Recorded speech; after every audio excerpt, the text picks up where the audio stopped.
Did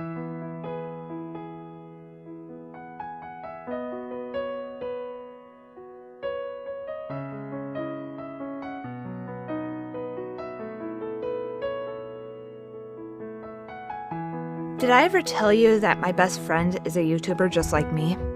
His name is Lewis, but I call him Dawko. Everyone does. The one thing is that he lives in the UK while I live in the US. There was a convention going on in England. Of course, all of our friends will be attending. Dawko invited all of us to come to his house for dinner. I accepted my invitation. I did let him be aware that I am a vegetarian. He's fine with it. In fact, I believe he already knew. The taxi from the airport took me to Dawko's house. I knocked on the door and smiled as I heard Poncho barking.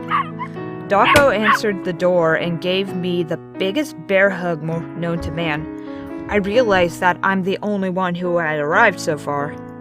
Where are the others? I asked him. Now, other people would say things like, they haven't arrived yet or they left. But he just said, I don't know, as he lets out a small burp like he always does. I laughed and joked. I bet they were delicious. Dawko stood silent and said, let's eat. But I'm not hungry yet, I said. It's only 3:30. But I'm starving, he said as he runs to the dining room. Dawko's my best friend, so I didn't argue with him. Besides, he's always hungry. I follow him to the dining room. When I arrived to the table, Dawko was jumping up and down in his seat. He must be really excited to eat. I gave him a pat on the head to calm him down. As I took my seat, I thought of something. What about Billy? I asked. Would she be joining us? Dawko thought as he licked his teeth, then said, she couldn't like it. I shrugged my shoulders. Just curious. Then the kitchen timer goes off. I'll get it, said Dawko as he runs to the kitchen. Me, play with my fork and glass out of boredom. Dawko came out with a tray in each hand. One tray had what was called bubbles and squeaks. I assumed that one was mine. Due to the fact that I am a vegetarian. The other tray, what seemed to be haggis, which I thought was very odd since that is a Scottish dish.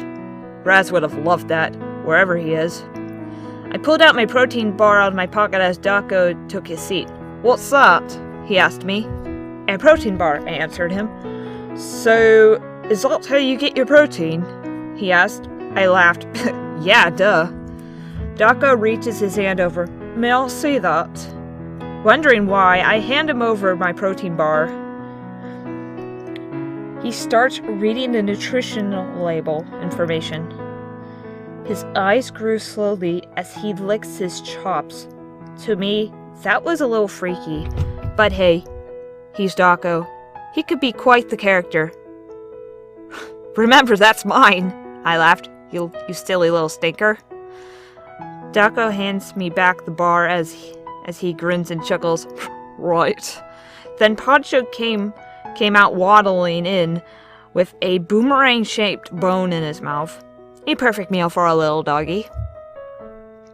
I've always seen Dawko eat before, but never like how I just watched him eat.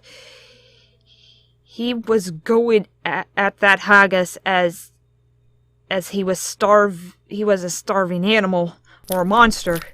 I didn't even touch my dinner as I was really not hungry and was a little bit amazed of Dawko's eating behavior. He completely used his hands or face. The noises that he made sounded like a demonic pig. The way that the blood was smeared all over his face and he licks the blood off of his hands. Oh man, he grunts. You are delicious.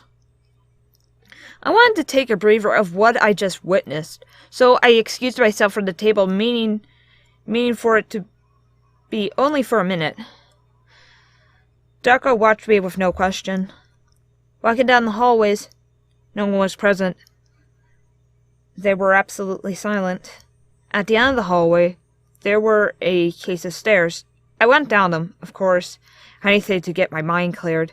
The next thing I knew, I was in the basement. A chair was in the middle of the room. Then a huge smile came across my face to see who was in and under the one only bulb. It was Raz, facing the wall. "Raz!" I cheered. "It's great to see you here." Raz didn't respond. "Raz?"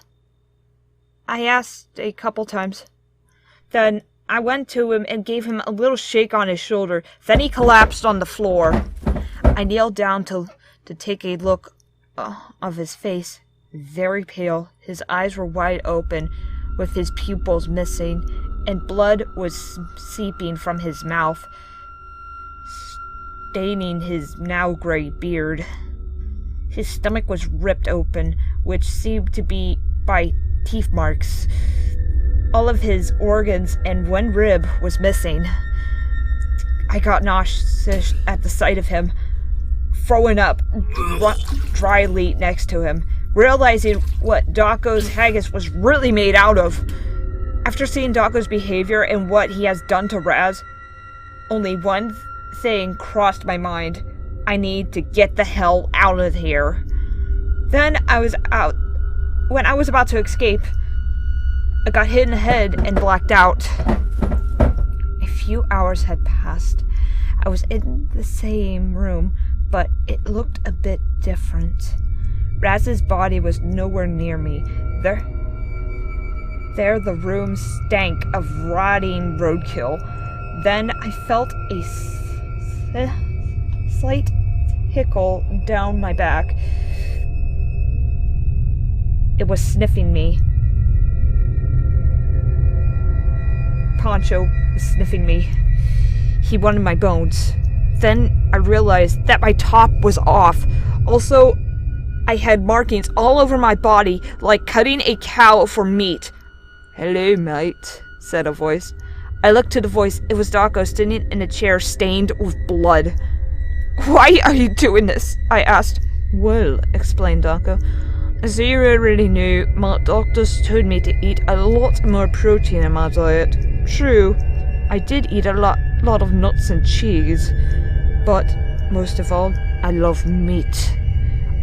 Although steak, chicken, pork, and all those other ones are delicious, they didn't satisfy me as much.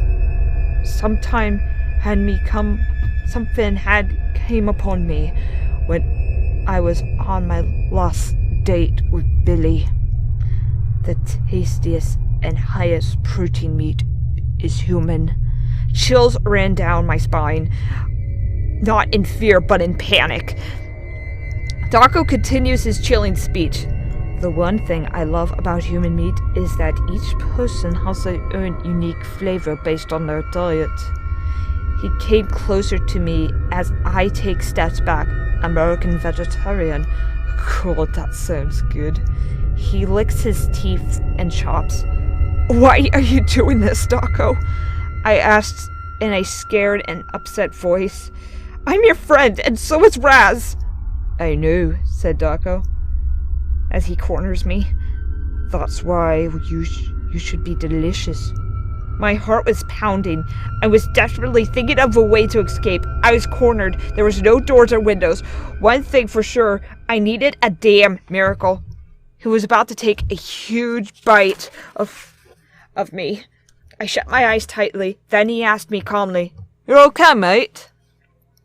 I opened my eyes and was at the front door, like I never got into the house. Dawko gave me this great look of concern. "What are you doing?" I whimpered. "Are you letting me go?" "Letting you go?" questioned Dawko. "You just got here." I panicked and squirmed. "Please don't eat me. You're my best friend, my bro. I love you. Please don't do this." Dawko grabbed me and grabbed a hold of me to calm me down. "Brave, mate," he said calmly. "What are you talking about?" I just bawled out, "You're on a high-protein diet and chose to eat friends. You ate Razz's guts and I was about to... A loud toilet flush interrupted what I was about to say. I stood still for a few moments, then looked into the hallway. Out of the bathroom came Razz. He looked at me and smiled. Well, hello there. Tears of joy filled my eyes as I ran to him and gave him a huge hug. Oh my, Razz chuckled. Aren't you happy to see me? I said to him, you have no idea. He was confused as Dawko and me too, actually. Dawko smiled and shook off my strange behavior from earlier. But one thing's for sure, I had to ask him something. What's for dinner, anyway? With no hesitation, he answered, the Ryans are picking up some pizzas I ordered. I had made sure that there was an all-veggie pizza just for you. I smiled. Fantastic. Then Poncho came waddling to us. I turned to say hello to him. Then I paused, because he had that exact same